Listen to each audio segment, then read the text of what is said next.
নমস্কার, আরো একবার রয়েছে আমি অনামিকা এবং আমার সঙ্গে আছেন স্বনামধন্য Ayurvedic doctor S K Sen. নমস্কার। নমস্কার। আচ্ছা স্যার, এখন দেখা যাচ্ছে যে এক্সারসাইজটা যে আমাদের মানুষের প্রতিদিনের জীবনে কতটা গুরুত্বপূর্ণ হয়ে উঠেছে এবং এই এক্সারসাইজ না করলে কি হতে পারে এবং এক্সারসাইজ করলে আমরা কতটা সুস্থ হতে পারি সেটা নিয়ে আমাদের আজকের আলোচনা। তো আমাদের আজকের আলোচনার শুরুতেই যদি এটা নিয়ে আপনি কিছু বলেন। শুরুতেই আসা যেতে পারে যে আমাদের বোন ডেন্সিটি, অ্যাকচুয়ালি মানুষ যে খাদ্য খাবার গ্রহণ করি আমরা, তার মধ্যে ভিটামিনস খুব কম আছে, প্রোটিনের ভাগ বেশি। আর সব থেকে বড় সমস্যা হলো এটাই যে শরীরে যদি প্রোটিনের ভাগ বেশি হয়ে যায় তাহলে তার সব থেকে আগে দেখা দেবে যন্ত্রণা জয়েন্টে জয়েন্টে, কারণ এক্সেস প্রোটিন হয়ে যাওয়ার ফলে যে কোনো মুহূর্তেই শরীর থেকে কিন্তু সাইনেবল ফ্লুইডগুলো লেস হয়ে যেতে পারে।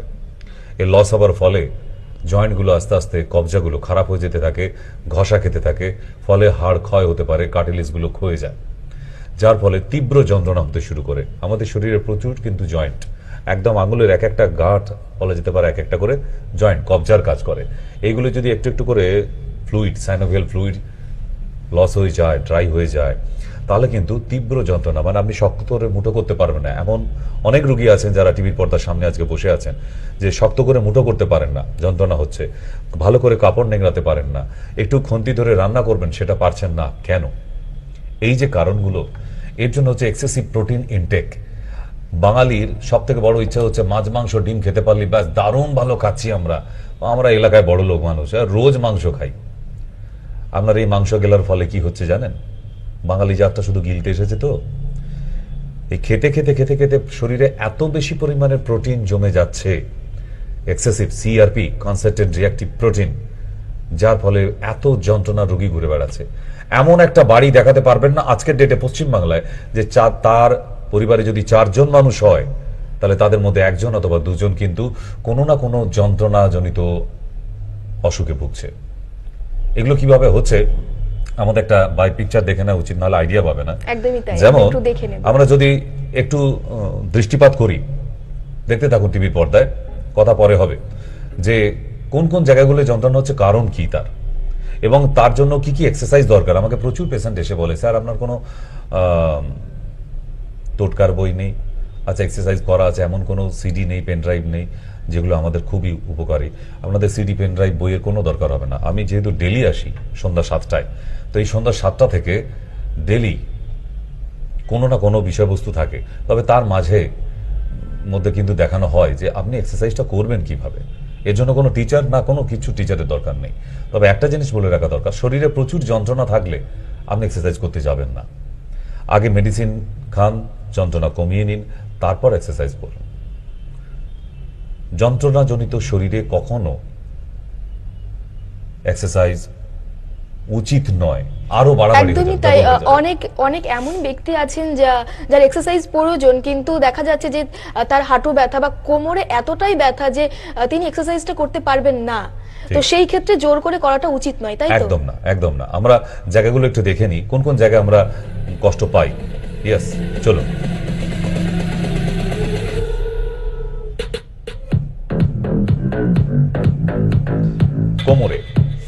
কোমরে ছবিতে দেখতে পাচ্ছেন এই যে কোমর কাঁপছে পুরো, তার মানে কত তীব্র যন্ত্রণা আছে মানুষটা, যে সে নিজের যন্ত্রণা আরেকজনকে বুঝিয়ে বলতে পারছে না। নিজেই বলে না যে নিজের ব্যথা নিজেই বোঝা যায়, দ্বিতীয়জনকে বোঝানো যায় না।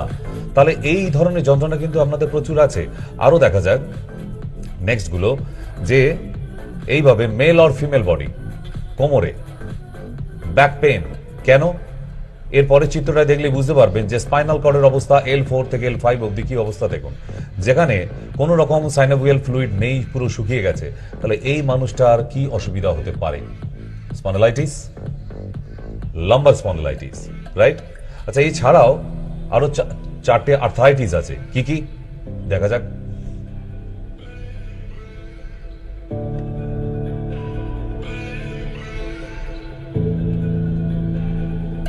Osteoarthritis, rheumatoid arthritis, polyarthritis and juvenile arthritis. এই 4টে আর্থ্রাইটিস আপনারা মাথায় রাখবেন। অস্টিওআর্থ্রাইটিস আপনাদের হাঁটুতে হচ্ছে, রিউমাটয়েড আর্থ্রাইটিস গোটা শরীরে, শুধু জয়েন্টে নয়, নিউরো, নার্ভে এবং মাসেলে।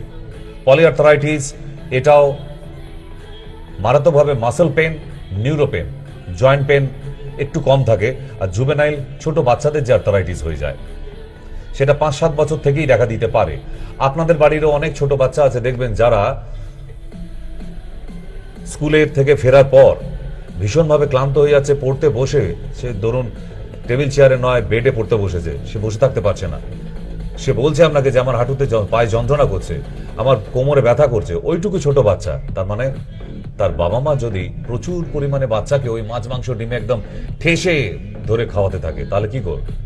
বাচ্চাটা তো কিছু জানে না। তাকে এই এক্সেসিভ প্রোটিন ইনটেক করানোর ফলে তারও কিন্তু পায়ে জয়েন্টে পেন শুরু হয়ে যাচ্ছে। এবার দেখুন পিকচারের দিকে যে রিমোটয়েড আর্থারাইটিসটাকে বোল্ড করে রাখা হয়েছে কেন?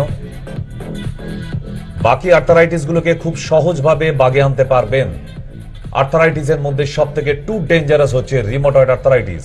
যাদের হয়ে গেছে ভগবানের কাছে ডাকুন যেন আপনি ওখান থেকে মুক্তি পান, না হলে এই জায়গা থেকে নিয়ম না মানলে একটা রিমোটয়েড আর্থারাইটিসও কোনোদিন সুস্থ হবে না, আস্তে আস্তে হ্যান্ডিক্যাপ্ট হয়ে যাবে। এবার যাদের অস্টিও আর্থারাইটিস তারা ভাবছে যে আমাদের আবার কি আর্থারাইটিস, তাহলে রিমোটয়েড কি আর অস্টিও কি? অবশ্যই যারা রিমোটয়েড আর্থারাইটিস তারাও চোখ রাখুন যে রিমোটয়েড আর্থারাইটিসটা অ্যাকচুয়ালি কি। এটা হিপ জয়েন্ট পেন আগে দেখিনি আমি, তারপর রিমোটয়েডে আসছি। অস্টিও হিপ জয়েন্ট এবং হাঁটুতে সাইনোভিয়াল ফ্লুইড দেখুন একদম নেই, সকেট যে বলটা কাজ করে তার চারপাশে আর কোনো ফ্লুইড নেই, পুরো ড্রাই দেখতে পাচ্ছেন। হাঁটুতেও তাই, কোনো ফ্লুইড নেই, যার ফলে এখানে কার্টিলেজ আস্তে আস্তে আস্তে আস্তে ক্ষয় হবে। ঠিক। নেক্সট, যদি এক্স রে করান লেফট সাইড অস্টিওআর্থ্রাইটিস নি জয়েন্টে, right side it's a rheumatoid. কেন? এক্স রে প্লেট দেখেই বোঝা যাচ্ছে তার বোনসে ডিফরমেশন এসে গেছে। ডিফরমেশনের জন্যই কিন্তু আস্তে আস্তে সে হ্যান্ডিক্যাপ্টের মতো হয়ে যাবে। হাতের অবস্থা দেখুন, এরকম অনেক পেশেন্ট আছেন যারা আমার টিভির পর্দার সামনে বসে আছেন, তাদের ক্ষেত্রে বলছি অন্তত যে ডোন্ট টেক ইট ইজি। এটা সহজভাবে নেবার কোনো অসুখ নয়, এটা বেশ কঠিন। আপনারা জানতেন যে পৃথিবীতে সব থেকে বেশি যন্ত্রণা হচ্ছে গর্ভ যন্ত্রণা, তাই তো? এতদিন অবধি জানতেন না, বুঝে বলতেন। যার রিমোটয়েড আর্থারাইটিস হয়েছে 10 বার গর্ভ যন্ত্রণার এক জায়গায় করলে যে যন্ত্রণাটা হয়, একজন রিমোটয়েড আর্থারাইটিস সেই যন্ত্রণা ভোগ করে।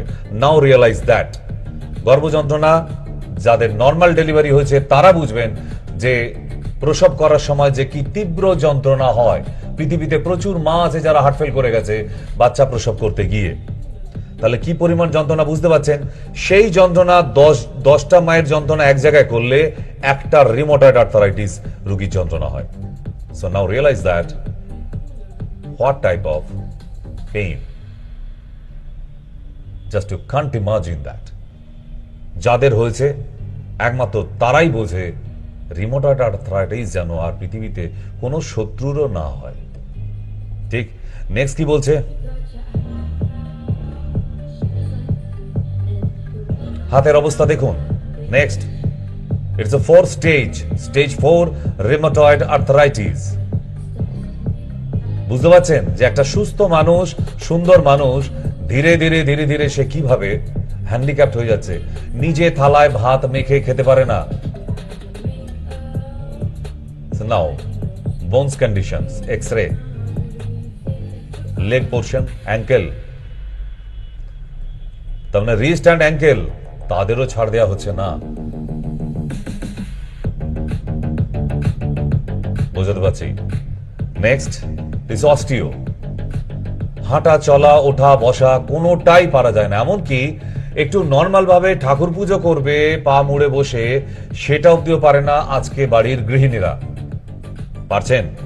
যাদের হাঁটুতে অস্টিওআর্থারাইটিস হয়ে গেছে তারা সুন্দর করে বসে আগে যেমন করে পুজো করতেন, আপনার মা ঠাকুমারা যেভাবে ঠাকুর পুজো করেছেন আপনি পারছেন করতে? নেভার। তাহলে এই জায়গাগুলো আগে আপনাকে ফুড চার্ট মেনটেন করতে হবে, ফুড রেস্ট্রিকশন।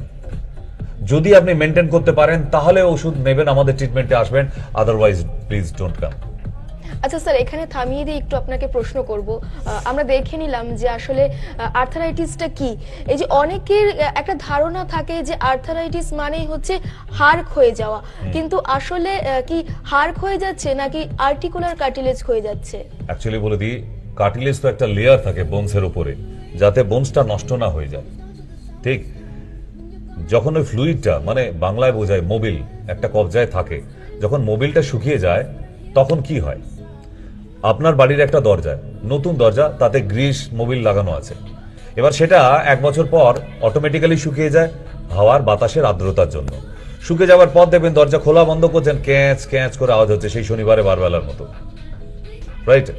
এইবারে 1 বছর ওই তেল আর মোবিল কিছু দেয়া হলো না, তখন দেখবেন দরজা খোলা পড়া মুশকিল হয়ে যাচ্ছে।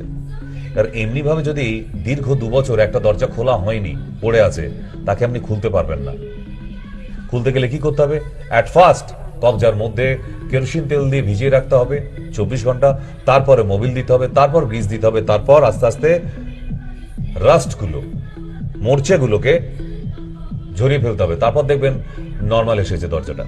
ঠিক মানুষের শরীরেও এরকম অবস্থা আছে যে আস্তে আস্তে মোবিলটা শুকিয়ে যায়, তারপর কার্টিলেজটা ক্ষয় হতে শুরু করে, কার্টিলেজ উঠে যাওয়ার পরেই হাড়ের ক্ষয় হতে শুরু করে, অস্টিওপ্রোসিস এর নাম। ঠিক, হাড় ক্ষয়। তাহলে অস্টিওপ্রোসিস না হলে তাকে অস্টিওআর্থারাইটিস তো বলবোই না। তাহলে অস্টিওআর্থারাইটিস যারা দেখবেন এরকম দুলে দুলে হাঁটছে, দেখবেন পেঙ্গুইন স্টেপ আছে না, অনেক মহিলা আছে বাজার যাচ্ছে এরকম দুলে দুলে, তাকে জোরে দৌড়াতে বলো, পারবে না। সে ওই একই রকম গতি, একই স্টেপ, পেঙ্গুইনের মতো হাঁটছে। কেন? তার হাঁটু নি জয়েন্ট ডিফর্মেট হয়ে গেছে, এইভাবে বেঁকে গেছে। ঠিক, তো সুতরাং এইভাবে বেঁকে যাওয়ার পর তাকে কেউ আইডিয়া দেয়নি, কোনো ডক্টর, যে আপনি নি ইমোবিলাইজার পড়ুন হাঁটুতে। তাকে বলেছে, সব ডাক্তারই বলেছে আপনি নিকাপ পড়ুন। সে 50 টাকা দামি একটা নিকাপ পরেছে। 50 টাকা দামি নিকাপ কেমন হয়? পায়ে আমরা যেমন মোজা পরি ওইরকম একটা মোজার মতো, ওটা পরে আপনার কোনো উপকার হবে? হবে? হবে না নিশ্চয়ই। তাহলে যেখানে যেটা দরকার, যাদের হাঁটু ডিফর্মেট হয়ে বেঁকে গেছে, ফার্স্ট ব্র্যাকেটের মতো বেঁকে গেছে বাইরের দিকে দুটো পা, ঠিক, পা জড়ো করে দাঁড়ালে দুটো হাঁটু আর জুড়ছে না যাদের, তাদের আর নর্মাল নিক্যাপ নয়, 100 রকমের নিক্যাপ আছে, এক একটা প্রবলেমে এক একটা দেওয়া হয়। সবাইকে নর্মাল নিক্যাপ বলে দিলেই হলো না। এই যারা ডিফরমেশন নি জয়েন্টে ভুগছে, এটাও অস্টিওআর্থারাইটিস, তাদের জন্য নি ইমোবিলাইজার, আই মিন যা নি ক্যাপের সাইড দিয়ে স্প্রিং পাত্তি লাগানো আছে, ওইটা পরে যত হাঁটবে ওই স্প্রিং পাত্তির কাজ হচ্ছে চাপ দিতে দিতে আবার এই ডিফরমেশনকে স্ট্রেট জায়গায় পৌঁছানো আনবে। আমি করেই দেখেছি, অ্যান্ড ইটস পসিবল, এটা হয় উইদাউট অপারেশন বলছি, হ্যাঁ, সঙ্গে মেডিকেশন চলবে। ঠিক, তাহলে নেক্সট আর একটু যাওয়া যাক। হ্যাঁ, একদমই। নেক্সট যাওয়া যাক। নেক্সট কি বলছে? হাঁটু এইরকম আস্তে আস্তে ডিসকালার। এই দেখুন, আমি যেটা বলছিলাম, ডান দিকে চিত্রে দেখুন যে ফার্স্ট ব্র্যাকেটের মতো পা হয়ে গেছে। ওই ভদ্রলোককে যদি পা জুড়ে দাঁড়িয়ে আছেন, হাঁটু আর জীবনে জুড়ে দেখাতে পারবে না। এই ধরনের লোকগুলোর জন্য অবশ্যই দরকার আছে যে নি ইমোবিলাইজার। সব মানুষের জন্য নর্মাল নিক্যাপ নয়, ওইসব পরে পয়সা নষ্ট করবেন না, ঠিকঠাক জাজমেন্ট করুন। আমি বারবার বলি যে সঠিক ডক্টর দেখান, যে সেই ব্যাপারে পারদর্শী এবং রেজাল্ট দিয়ে আসছে সেই ডক্টরকে দেখান। আপনি দেখলেন উনি গাইনোলজিস্ট, উনি 50 টাকা কম ফিস নিচ্ছে, আর হয়েছে আপনার আর্থারাইটিস, আপনি ঢুকে বললেন সেখানে ডাক্তারবাবু হাঁটুতে ব্যথা করছিল।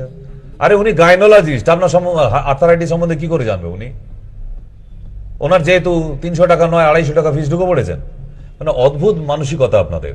যেখানে যেটা, যে অর্থোপেডিক যারা এই ব্যাপারে পারদর্শী, আপনি তাদের কাছে যান, তাহলে নি রিপ্লেসমেন্টটা করতে হবে না। আজ অব্দি আমার ক্যারিয়ারে এখনো not a single person I am not recommends for any নি রিপ্লেসমেন্ট,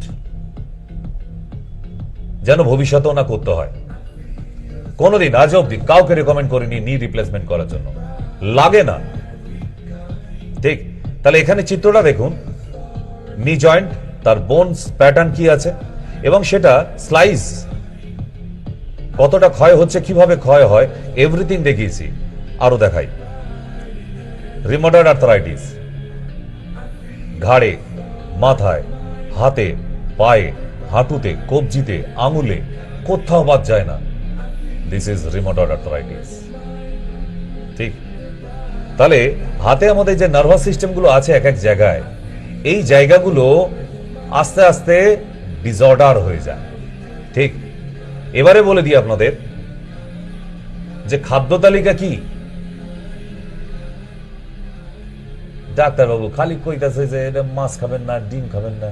খামো কি? মাছে ভাতে বাঙালি বোঝেন না কিছু, খান না, পেট ভরে খান। আপনারা খেলেও তো আমরা খেতে পাই, আপনারা খাচ্ছেন বলেই তো ডাক্তারগুলোও খেতে পাচ্ছে। আপনি যদি খাওয়া শিখে যান আমরা খেতে পাবো না, একদম বাস্তব কথা এটা। At first check your food chart.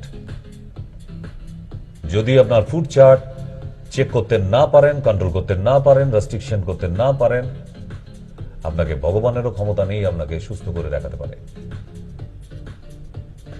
তাহলে কি কি খাবেন না, লেট আস সি। খুব জানা দরকার আছে যে আর্থারাইটিস বা স্পন্ডালাইটিস বা এনি জয়েন্ট পেন যদি হয়, আপনি কি কি খাবার খাবেন না জিজ্ঞেস করবেন একবার। আমি কি খাবো, আপনি কি খাবেন আমার দেখার দরকার নেই। আপনি কি কি খাবেন না সেটা দেখার দরকার আছে, কারণ ওই খাবারগুলো খেয়ে তবেই তো এই প্রবলেমটা হচ্ছে। Let us see. ওয়াও, ইস, সকালবেলা এরকম যদি প্লেটের মধ্যে সাজিয়ে দেয়, কোন মহাপুরুষ আছে যে এটা ছেড়ে বাদ দিতে পারবে? এখনই লোক করছে টিভির পর্দা থেকে নিয়ে গালে করে দিই, তাই না? Friends, don't do that. No, never. Boil egg and basically yolk part, kushumta. It is very harmful for you. Next, সামুদ্রিক মাছ। আহা হা হা, মাছে ভাতে বাঙালির জিভে জল চলে আসছে। ঠিক? And now, next,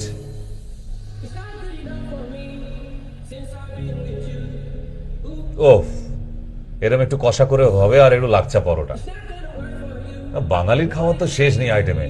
ভাবুন একবার, পুরো রেওয়াজি খাসি রাখা আছে পুরো, সকালবেলা রেওয়াজ করে। তার সঙ্গে টমেটোতে আছে নিষেধ। তাহলে রেড মিট ইউ কান্ট ইট। আপনি খেতে পারেন, আমার না করার নেই, আমার সাবধান করার দায়িত্ব, তাই করে দিলাম। তার সঙ্গে আছে টমেটো, মুসুর ডাল, পুঁই শাক, পালং শাক, ঢেঁড়স, অসাধারণ। এই খাবারগুলো খাবেন না। and also high protein food, vegetables, gooseberry, spinach, broccoli, দেখে নিন একবার। বোঝা গেল? তাহলে এইগুলো আপনাকে অ্যাভয়েড করতে হবে। Anybody here? না, এই মুহূর্তে আমাদের সঙ্গে কেউ নেই, কিন্তু যারা আপনারা আমাদের সঙ্গে কথা বলতে চাইছেন সরাসরি, তারা কিন্তু আমাদের টিভিতে যে নাম্বারটি দেওয়া আছে সরাসরি কথা বলার জন্য, সেই নাম্বারে কল করে আমাদের সঙ্গে অবশ্যই সরাসরি কথা বলতে পারেন। আর যারা ভাবছেন যে ডাক্তার বাবুকে কবে কোথায় দেখাবেন, তাদের জন্য টিভিতে যে দুটি নাম্বার দেওয়া আছে স্ক্রিনে, সেই নাম্বার দুটিতে আপনারা ফোন করে সরাসরি কথা বলে সবটা জেনে নিতে পারেন বিশদে। আর তাছাড়াও আপনারা ডাক্তারবাবুকে দমদমে পাচ্ছেন রবি, সোম, বুধ এবং শুক্রবার। আর তাছাড়া বারাসাত শিশিরকুঞ্জতে পাচ্ছেন শনি এবং মঙ্গলবার। 22 তারিখ ক্যাম্পিং আছে। আচ্ছা, আগামী 22 জানুয়ারি 22 তারিখ বুধবার পড়েছে, ডেটটা দমদমে পড়েছে। 23 জানুয়ারি উপলক্ষে, প্রতি বছর 23 জানুয়ারি আমাদের একটা ক্যাম্পিং করা হয়, কিন্তু 23 জানুয়ারিটা এবারে বৃহস্পতিবারে পড়ে গেছে আমাদের ছুটির দিন। তো সেই জন্য ওই উপলক্ষে 22 তারিখে আমরা একটা ক্যাম্পেনিং রেখেছি, 1+1, একজনের সাথে আরেকজন ফ্রি দেখাতে পারবে।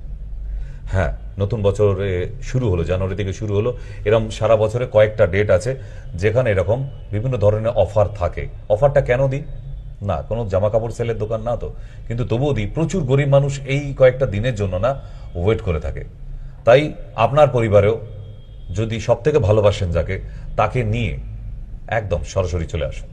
আর 22 তারিখে তো থাকছেই, তাছাড়াও কবে কোথায় আরো এরকম ক্যাম্পের ব্যবস্থা করা হচ্ছে, সেই জন্য কিন্তু আপনাদের অবশ্যই চোখ রাখতে হবে মায়া টিভির পর্দায়। সঙ্গে আমাদের সঙ্গে কেউ আছেন। হ্যালো, হ্যালো, হ্যাঁ বলুন। একটু স্যারের সঙ্গে কথা বলতে চাইছিলাম। বলুন। আমার আমার ব্যাপারটা হচ্ছে, আমার একটা এই ডিস্টার্ব হচ্ছে, ভাত খেয়ে শুলে বুকটা খুব আমার ধড়ফড় করে, মনে হচ্ছে যেন আমি কিছু হয়ে গেল আর কি, আচমকা উঠে গেলাম আর কি। এই ভাতটা একটু কম খান। হ্যাঁ, ভাতটা একটু কম খান, পরিমাণে বেশি খেয়ে ফেলবেন না, পেটে একটু জায়গা রেখে খাবেন। 1 নম্বর, ভাত খাওয়ার অন্তত 10 মিনিট পরে জল খাবেন পরিমাণ মতো। আর বাড়িতে যদি দুধ বা দুধ চা খাওয়ার অভ্যাস থাকে সেটাকে বন্ধ করুন।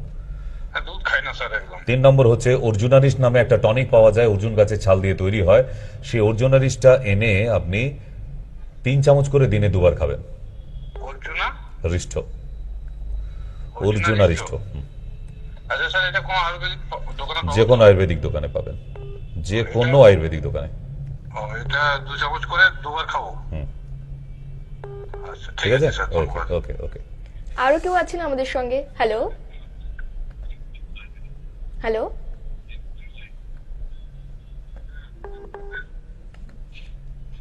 বলুন। হ্যালো। হ্যাঁ বলুন। হ্যাঁ, বলছি ডাক্তারবাবু, যে ওই পাটা বেঁকে যে গেছে, যে এটা বললেন নিকাপটা, একবার আরেকটু বলবেন? নি ইমোবিলাইজার। হ্যাঁ, নি ইমোবিলাইজার। ওটা কোন দোকানে পারবো? যে কোনো অ্যালোপ্যাথির দোকানে অর্ডার দিলেও ওরা এনে দেবে, আর নাহলে কলেজ স্ট্রিটের জন্য আলাদা মার্কেট আছে। যে কোনো অ্যালোপ্যাথি ওষুধের দোকানে অর্ডার দিলেই হবে। নি ইমোবিলাইজার। ইমোভিলাইজার? ইয়েস। আচ্ছা। লিখে নিন। চলুন, আর্থারাইটিসের জন্য আমরা একটু ব্যায়ামগুলো দেখতে হবে, কারণ প্রচুর এরকম বয়স্ক পুরুষ এবং মহিলা, শুধু বয়স্ক বলবো না, এখন তো 30-32 বছর বয়সের ছেলে মেয়েরাও আসছে তাদের আর্থারাইটিস নিয়ে। It is very pathetic, but what you will do? যদি আপনাকে আর্থারাইটিস ধরে নেয়, কি করবেন? সাবধানতা ছাড়া ট্রিটমেন্ট তো করতেই হবে আপনাকে। তাই আর এখন বয়সকালে যে হাঁটুতে ব্যথা, কোমরে ব্যথা, বাতের ব্যথা হয় সেটা আর নয়, এখন যে কোনো বয়সেই সবকিছু হয়। তাই ব্যায়াম করবেন কিভাবে? It's very essential for everybody. যতজন আর্থারাইটিসে ভুগছেন তাদের সবার জন্য এটা প্রয়োজন। ফলো করতে থাকুন, এর থেকে বেশি কিছু করতে যাবেন না। জোর করে চেপে এর থেকে বেশি ব্যায়াম করতে গেলে প্রবলেম হয়ে যায়। একদমই তাই। কিন্তু স্যার দেখা যাচ্ছে যে ছোট ছোট বাচ্চারা স্কুল থেকে আসছে, কিন্তু তাদেরও ওই আর্থারাইটিসের ব্যথাটা দেখা যাচ্ছে। শুধু হাঁটু কোমরে ব্যথা নেই, তারা যে এখন তাদের ওজনের থেকে বলা যায় যে বইয়ের ওজন বেশি, এবং ওই ভারী ব্যাগ নিয়ে যখন বাড়িতে ফিরছে তখন তাদের ঘাড়ে ব্যথার একটা প্রবণতা দেখা যাচ্ছে। সেটাও কি আমরা আর্থারাইটিস বলতে পারি? অবশ্যই তার মধ্যে অস্টিওপ্রোসিস ঘটছে, কিন্তু বিভিন্ন জায়গায় ঘটছে বলে একই ঘটনা। আমরা তাকে চেনার জন্য আলাদা আলাদা নাম দিয়েছি। যেমন কাঁধে ওই একই আর্থারাইটিস ঘটলে ওটাকে নাম দিয়েছি, যাই কাঁধে হচ্ছে ওটার নাম ফ্রোজেন শোল্ডার। এটাকে ঘাড়ে যখন এসে দাঁড়াচ্ছে তখন আমরা দিয়েছি সার্ভাইকাল স্পন্ডলাইটিস। এটা যখন কোমরে গিয়ে দাঁড়িয়েছে এটাকে লাম্বার স্পন্ডলাইটিস। আবার হিপ জয়েন্টে গেছে, হিপ জয়েন্ট স্টিফ হয়ে যাচ্ছে, অ্যাঙ্কোলাইজিং স্পন্ডলাইটিস। ঠিক তো, সুতরাং এই ধরনের বিভিন্ন জায়গায় হওয়ার জন্য আমরা চেনার জন্য এবং মানুষের বোঝার জন্য তাকে বিভিন্ন নামে আমরা এটা দিয়েছি। গেলে গো, ও গো, শুনছো? এদিকে একটু এসো তো। বলি, দিন দিন ঘরে মশার উৎপাত বেড়ে যাচ্ছে, সেদিকে তোমার কি কোনো খেয়াল আছে? বাজার থেকে কি কয়েল আনো যে এত টাকা দিয়ে, যে মশা সেই কয়েলের কথাই শুনে না? শুনলাম নাকি পাড়ার লোকে বলছে সিটি কেবিলে মায়া টিভি দেখা যাচ্ছে। সবাই বলছে 273 নম্বরে নাকি মায়া টিভি সিটি কেবিলে দেখা যায়। চালিয়ে একবার দেখো দেখি গিন্নি। আজকের দর্শক বন্ধুদের কাছে একটা সুখবর দিই, আপনারা যাদের সেটআপ বক্স সিটি কেবল, তারা 273 নম্বরে দেখতে পাবেন। যারা সিটি কেবিলে দেখছেন তাদেরকে বলে দিই, তারা 273 নম্বরে এখন দেখতে পাবেন। ননি, গিলয়, অ্যালোভেরা, অশ্বগন্ধা সমৃদ্ধ মায়েদের জন্য শ্রেষ্ঠ উপহার। সারাদিন কাজের ব্যস্ততায় নিজের খেয়াল রাখার সময় পাই না, তাই প্রতিটি মায়ের প্রয়োজন প্রতিদিন দুবেলা চায়ের দুধ।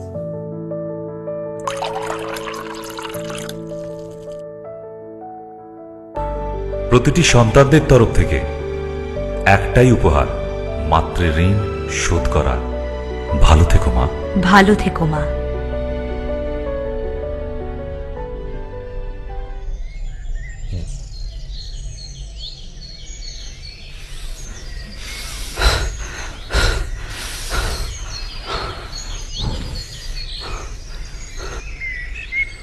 কি হয়েছে ভাই?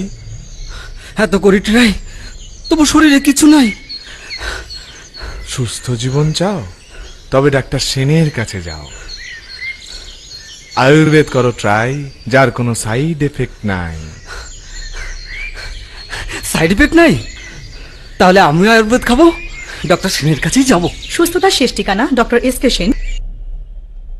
ফিরে এলাম একটি ছোট্ট বিজ্ঞাপন বিরতির পর।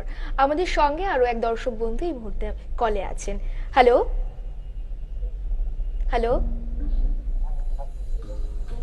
হ্যাঁ বলুন। হ্যালো, হ্যাঁ নমস্কার ডাক্তারবাবু।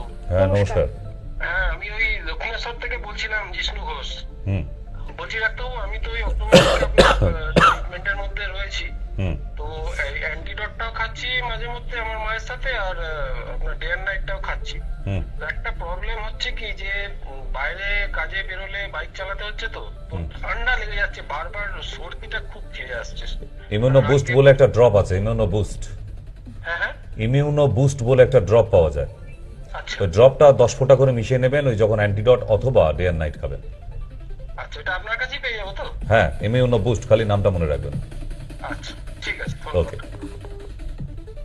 আরো কেউ আছেন সঙ্গে? হ্যালো হ্যালো হ্যাঁ বলুন। হ্যালো, হ্যাঁ বলুন। আমি ডাক্তারবাবুর সাথে কথা বলবো। বলুন। আর আপনাকে বুঝি ডাক্তারবাবুর সাথে কথা বলবো ডাইরেক্ট? হ্যাঁ, আপনার কি সমস্যা বলুন। আমি নাতবিন নিয়ে বলতে চাই। কি নিয়ে? নাতনি যখনই ঠান্ডা লাগে, দুটো মটরশুটির মতন দুটো নাকেতে এরকম ফুলে যায়। না দেখে নিয়ে এসে দেখান, ও মটরশুটি না কড়াইশুটি সেটা দেখার আছে। দুটো নাকেতে ফুলে যায়। হ্যাঁ, না দেখে নিয়ে চেম্বারে আসুন। ওই যে বললাম, ওটা মটরশুটি না কড়াইশুটি ওটা দেখার আছে, না হলে আমরাও বুঝে উঠতে পারবো না যে হচ্ছেটা কি। ওটা নিজের চোখে দেখার আছে, আপনি দেখলে হবে না, ওটা আমাদের দেখতে হবে। যদি পসিবল হয় চেম্বারে নিয়ে আসবেন। আরো কেউ আছেন? হ্যাঁ বলুন।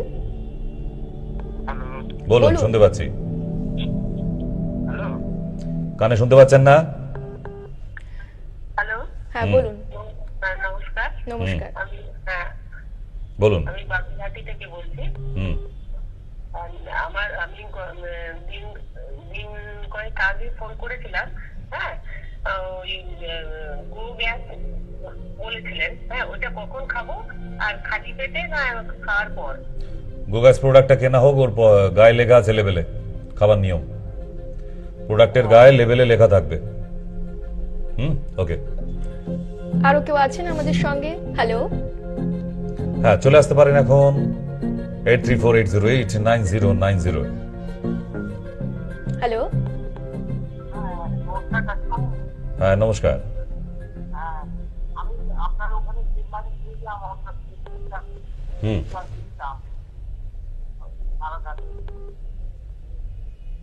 বাকিটা বুঝতে পারলাম না।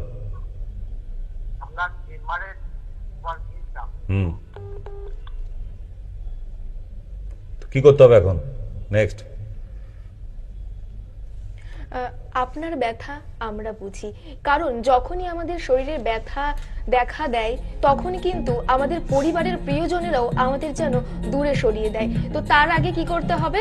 আমাদের ব্যথা থেকে নিষ্কৃতি পাওয়ার উপায় খুঁজতে হবে।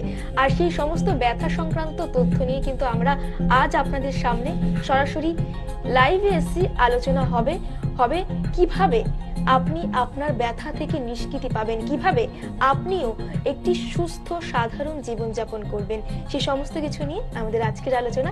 আপনিও কিন্তু আমাদের টিভিতে দেওয়া স্ক্রিনের নাম্বারে ফোন করে সরাসরি আমাদের সঙ্গে কথা বলতে পারেন। আমাদের সঙ্গে আরো এক দর্শক বন্ধু এই মুহূর্তে আছে। হ্যালো হ্যালো হ্যাঁ বলুন। বলছিলাম স্যার, আমার ওয়াইফের পেটে সিস্ট আছে। এবার ডাক্তার বালিগঞ্জে ডাক্তার দেখিয়েছিলাম, সে বলেছে অপারেশন করতে।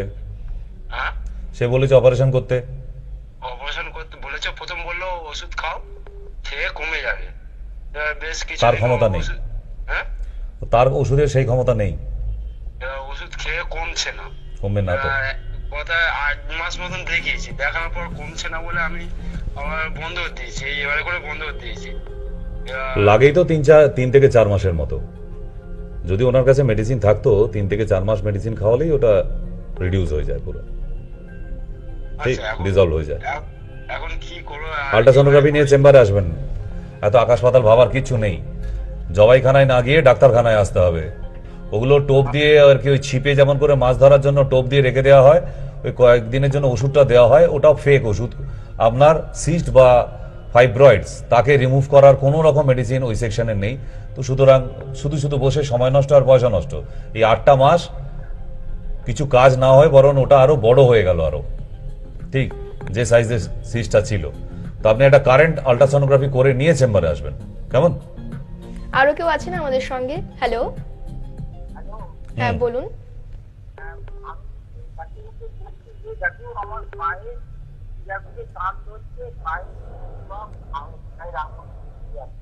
যোগেন্দ্র রস বলে একটি ট্যাবলেট পাওয়া যায় আয়ুর্বেদে, যোগেন্দ্র রস। রাত্রির 8টার সময় একটা করে খাবেন। কিনে আনুন কালকেই। আরো কেউ আছেন আমাদের সঙ্গে? হ্যালো, বলুন। হ্যালো, বলুন। ডাক্তারবাবু স্যার আছেন? হ্যাঁ, এই মাত্র এলাম, বলুন। আচ্ছা ডাক্তারবাবু, মানে বাবু হয়ে খেতে বসলে তারপরে উঠা যাচ্ছে না, আর হাঁটুতে লাগছে। হাঁটুর এক্সরে করে নিয়ে চেম্বারে আসবেন। আচ্ছা, এক্সরে পশ্চিম মেদিনীপুরের চেম্বার কোথায় আছে? কালিকাপুর। কোথায় বললেন? কালিকাপুর। আচ্ছা আচ্ছা, ঠিক আছে। আরো এক দর্শক বন্ধু আছেন এই মুহূর্তে আমাদের সঙ্গে। Hello, hello, hello. হ্যাঁ, হ্যাঁ, বলুন। মা জননী টিভির ভেতর ঢুকে পড়েছো, একটু বেরিয়ে এসো। হ্যাঁ, বেরিয়ে এসো মা আমার। ওখানে লুকায় না, টিভির মধ্যে কেউ লুকাতে নেই। এসো, বাইরে এসো, বলো এবার কি হয়েছে। আমি বলছি স্যার, বলে ফেলো। আমার একটা সাইড ভীষণ যন্ত্রণা করছে। তার জন্য বাজারে প্রচুর যন্ত্রণানাশক ওষুধ পাওয়া যাচ্ছে, কিনে খেয়ে নাও। প্রচুর প্রচুর। আমি ওগুলো খেয়েছি, কিছু কমছে না। তাহলে এখানে নাম লিখিয়ে দাও, দুটোর একটা করো। তাবিজ কবজ নেই আমার কাছে, চেয়ে লাভ হবে না। একটা সাইড মানে একটা পা, একটা হাত, আর এক মাজার এক সাইডটা ঠিক আছে, খুবই যন্ত্রণা করছে। কালকে নাম লিখিয়ে দিও ভিডিও কলিং এ। আরো কেউ আছেন বাড়িতে আমাদের বসেই সঙ্গে? হয়ে যাবে, কেমন? দূরে বাড়ি হলে সবাইকে যে আসতে হবে তার কোনো মানে নেই। ঠান্ডাও প্রচুর পড়েছে, আপনি বাড়িতে বসেই দেখাতে পারেন ভিডিও কলে। আপনাকে শুধু বলতে হবে যখন নাম লেখাবেন, এই যে নিচে 2টি নাম্বার আছে, এই 2টি নাম্বারে নাম লেখাবার সময় বলবেন আমি ভিডিও কলে দেখাবো, বাস, তাহলেই হবে। ওষুধ আপনার বাড়িতে পৌঁছে যাবে, আপনাকে দর্শন দিতে হবে না, কেমন? হ্যালো, হ্যাঁ বলুন। হ্যালো, বলুন। আমি ওই বুক ধরপড়ানোর ব্যাপারটা আমি ওইটা জানতে চাইছি। কি জানতে চাইছেন? ওষুধটা কি ওষুধ এটা বললেন? ওই ওষুধ অর্জুনারিষ্ঠ, অর্জুনারিষ্ঠ উচ্চারণ করো। হ্যাঁ। আচ্ছা, আর ওই গোলা খুসখুস করে ব্যাপারটা কি? এটা গোলা, হ্যাঁ ওটা শুনেছি, যে গোলা গোলা খুসখুস করে। ওই যে টিভিতে দেখাচ্ছে, ভিস্কি গলি খাও, খিচখিচ দূর করো, কে বলো একটা? গোলাতে না যখন তখন কাশি হয়। হ্যাঁ, ওই তো ভিক্সের গলি তো টিভিতে দেখাচ্ছে, তো খেয়ে নাও, বাড়ির কাছে পেয়ে যাবে তো। ওটাও আয়ুর্বেদিক, চিন্তা নেই। আরো কেউ আছেন আমাদের সঙ্গে? হ্যালো, হ্যালো, বলুন। আমার ঠাম্মায় একটা হাঁটু খুব যন্ত্রণা করে আর টান হয়ে যায়, আর আরেকটাও করে। ওটা মানে বাঁ দিকেরটা বেশি, ডান দিকেরটা কম। আচ্ছা, তাহলে একদিকে বেশি ওষুধ দিতে হবে, একদিকে কম ওষুধ দিতে হবে, তাই তো? তুমি বাবা কালকে সকালবেলা তোমার ঠাম্মিকে নিয়ে আগে গিয়ে বলবে নি জয়েন্ট এক্সরে, একটা কাগজে লিখে নিয়ে যাবে। হ্যাঁ, নি জয়েন্ট এক্সরে, এক্সরে প্লেটটা নিয়ে ও একটা দিলেই হবে, বলবে এপি ভিউ, ওইটা নিয়ে আমাকে হোয়াটসঅ্যাপ করো এই নাম্বারে। আমাদের বীরভূমে কোথাও চেম্বার আছে? কি দরকার আছে তাহলে দেখানোর জন্য? কেন তোমায় দেখাতে গেলে, তোমার জন্য দেখাতে গেলে আমায় বীরভূমে চেম্বার করতে হবে? না না, ভিডিও কলিং এ দেখাবে, তুমি বীরভূম থেকে এখানে বসে ভিডিও কলে দেখাতে পারবে। হ্যাঁ তাই না? ওই এক একটা লোকের জন্য গিয়ে তো আমার এক একটা ডিস্ট্রিক্টে চেম্বার করা সম্ভব নয় বাবা, তাই না? ভিডিও কলে দেখাবে, তুমি বাঁচতে হবে না তোমার বীরভূম থেকে, ঠিক আছে? বাড়িতে বসেই দেখাতে পারবে, কিন্তু এক্সরেটা করো। উইদাউট এক্সরেতে এগুলো ট্রিটমেন্ট হয় না। পাড়া গ্রামের ডাক্তার আপনাকে সব ঘুরিয়ে ঘুরিয়ে এটা সেটা করে খাইয়ে খাইয়ে সারা বছর টানে, ওটা ট্রিটমেন্ট বলে না, ওটাকে হাতুড়ি মার্কা ফিনাইলেক্স বলে। ওই হাতুড়ি ডাক্তারদের কাছে যাবেন, ওই রয়েই যাবে, সারা জীবন ওষুধ খেয়ে যাচ্ছেন। ঠিক এই কারণের জন্য সিস্টেমেটিক চলুন না। হাঁটুতে ব্যথা হচ্ছে, একটা এক্সরে দরকার, আর কিচ্ছু লাগে না, ঠিক? এক্সরে প্লেটটা নিয়ে ডক্টরের কাছে যান, কোনো রিপোর্টও লাগবে না। ডাক্তার যদি সে আর্থারাইটিস বা অর্থোপেডিক হয়, তাহলে ওই এক্সরেটা তার কাছে যথেষ্ট। ওটা দেখি আপনাকে যেটুকু মেডিসিন দেবে আপনি দিব্যি ঘোরাবেড়া করতে পারবেন, ঠিক? আজে বাজে ওই পেন কিলার খেয়ে, ক্যালসিয়াম খেয়ে রামদেব বাবা হয়ে লাভ নেই বাবা, ঠিক? সঠিক এখন সেই সময়টা মানুষের কাছে নেই যে নিজের কাজও করতে হবে, আবার তাকে ট্রিটমেন্টও কিন্তু করাতে হবে। তাহলে এই কাজ বন্ধ করে দিয়ে ট্রিটমেন্ট করতে যাওয়া প্রতিদিন সম্ভব নয়। তার বছরের পর বছর এইভাবে আপনি ওষুধ খেয়ে যাবেন, সেটাও পসিবল না। তাই আপনাদের বারবার বলা যে যেখানেই দেখান না কেন সঠিক জায়গায় যান, কেমন? আরো কেউ আছেন আমাদের সঙ্গে? হ্যালো, বলুন। হ্যালো, হ্যালো, বলুন। বলছি ম্যাম, এই 3-4 দিন আগে আপনার সেই কালিকাপুর চেম্বারে আমার বাবা, ছেলে আর মা গেছিল। আর ছেলের নাম হচ্ছে শিবম মাইতি। আর একটা জিনিস জিজ্ঞাসা করা হয়নি, তারপর ট্রিটমেন্ট দেখার জন্য বললো কোল্ড অ্যালার্জি আছে, কিন্তু ও যখন সর্দি কাশি বাড়ে তখন কি ওকে দুধ খাওয়ানো যাবে কফ অবস্থায়? একটু হলুদ দেবেন, গুঁড়ো হলুদ 1 চিমটি দুধের গ্লাসে মিশিয়ে নেবেন। মানে স্যার, সে দুধের মধ্যে সে কমপ্লেন মিলে খায়, তার উপরে কি হলুদ দিব? সে কত কচি বাচ্চা? এই তো 5.5 বছরের হচ্ছে স্যার। ও না, দেওয়া যাবে না। দুটোর একটা খাওয়ান, নয় কমপ্লেন খাওয়ান, না হলে দুধ খাওয়ান। কিন্তু দুধ খাইয়ে আপনার বাচ্চার আস্তে আস্তে কিন্তু খিদেটা বন্ধ হয়ে যাবে একদম, খাবার ইচ্ছা চলে যাবে কিন্তু বাচ্চার। এই যে দুধটা খাওয়াচ্ছেন আপনি, কমপ্লেনটা খাওয়াচ্ছেন, ঠিক আছে, ভালো টেস্টের, কোনো কাজ হবে না। আপনার বাচ্চা 1/2 ইঞ্চিও লম্বা হবে না কমপ্লেনকে, কিন্তু ওটা খেতে ভালো, বাচ্চারা লাইক করে, কিন্তু দুধের সাথে মিক্স করে দরকার নেই। নর্মাল কমপ্লেনটা দিন গরম জলে, ঠিক আছে? দুধটা দিলে ওই বাচ্চাকে আপনি ফলো করে দেখবেন, ওর মাকে জিজ্ঞেস করবেন যে ওই বাচ্চা কিন্তু খাবার ইচ্ছাটা আস্তে আস্তে চলে যাচ্ছে। সে অত মাথায় রাখা সম্ভব নাকি রে বাবা? প্রতিদিন কত কত রোগী, কত মাথায় রাখবো? কিন্তু তবু আমি বলে দিচ্ছি যে ওর মাকে জিজ্ঞেস করুন যে বাচ্চার খিদেটা কেমন থাকছে, কারণ আজকের ডেটে দুধ খাইয়ে বাচ্চার খিদে ঠিক রাখা সম্ভব নয়, অনেক প্রবলেম দেখা দেবে। তার থেকে কমপ্লেন খাওয়াচ্ছেন, খাওয়ান, শুধু কমপ্লেন খাক, ঠিক আছে? কমপ্লেন খাক। ওকে, আরো কেউ আছেন আমাদের সঙ্গে? হ্যালো, হ্যালো, হ্যাঁ বলুন। ডাক্তারের সাথে সরাসরি কথা বলতে চাই। সরাসরি এসো, সামনে, টিভির সামনে এসো, সামনাসামনি বসো। হ্যাঁ, সরাসরি বলো। বলছি ডাক্তারবাবু, আমার মায়ের হাঁটুর কাছ থেকে নিচের অংশটা বেঁকে যাচ্ছে। কেন গো? হাঁটুটা রডে প্রবলেম? মায়ের হাঁটুটা না, মায়ের হাঁটুটা ক্রমশ বেঁকে যাচ্ছে। ইস, টিএমটি বার লাগাতে হবে। এবার কি করে স্যার আপনার? ওই যে টিএমটি বার, গন্ডগোল। এক্সরে করা হয়েছে? হ্যাঁ, এক্সরে করা আছে। এক্সরেটা নিয়ে একদিন এসো। 72 বছর, কি করে নিয়ে যাব? মাকে কে আনতে বলেছে? তুমি এসো, এক্সরে প্লেটটা নিয়ে তুমি এসো। আমি যেটুকু ওষুধ দেবো বাড়িতে গিয়ে দেবে, আর একটা মলম দেবো, আকন্দ পাতার সেঁক দিতে বলবে, তাতেই মা আমার কাছে এসে দেখা করবে। আচ্ছা, উত্তেজিত হতে হবে না, ওটা শুধু আকন্দ পাতা দিলে হবে না, আমাদের যে মলমটা আছে, অয়েনমেন্টটা, গ্রিন বাম, ওটা লাগিয়ে আকন্দ পাতা দিতে হবে, ঠিক আছে?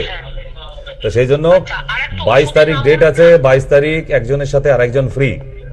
তো 22 তারিখে ফ্যামিলির আরো কাউকে নিয়ে, মার জন্য তো দেখাচ্ছেনই, পারলে আরো কাউকে আরো দেখানোর হলে আপনি 22 তারিখে চলে আসতে পারেন, বুধবার। আমার শাশুড়ি মাও আছেন, উনি এখন ব্যাস, দুটো মাকে নিয়ে একদম চলে আসুন। আচ্ছা, এমনি আপাতত একটা ওষুধ বলুন না ডাক্তারবাবু। এত বড় মহাপুরুষ হয়ে যায়নি যে আগামী বুধবারের মধ্যে আপনার মাকে দৌড় করিয়ে দেখিয়ে দিতে পারবো। এতদিন যখন গেছে মা জননী আমার, একটু অপেক্ষা করো, সবুরে মেওয়া ফলে। এতদিন ঘুমাচ্ছিলে মা, আমাকে দেখে কি ইচ্ছা হলো যে আমার মাকে একটু দাঁড় করাতে হবে? এতদিন কি করছিলেন? তাই বুধবার অব্দি একটু ধৈর্য।